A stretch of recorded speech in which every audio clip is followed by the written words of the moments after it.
tanong na yan, dapat itanong dun sa boboto sa Mayo. No? Pero ito, ang ilalagay ko lang sa hapag para husgahan tayo kung pagkakatiwalaan.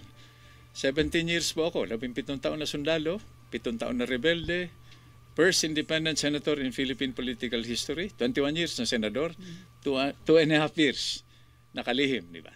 So, pero ang pinakamahalaga kong qualification is naging mabuti akong, hindi ako perfect.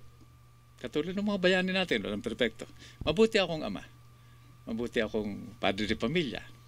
Mabuti akong super lolo ako. Yun ang pinakamabigat ko. Dahil you cannot give, paano natin ibibigay yung wala sa atin? Hindi tayo perfect. Pero yun ang hinahain ko, yung record niyan. At, eto pa, ito medyo controversial ng konti. Ilang beses na ako tumayo sa Buluagan, sa gate ng Malacanang, in full combat gear. Wala akong imbitasyon, maliban dun sa konsensya ko.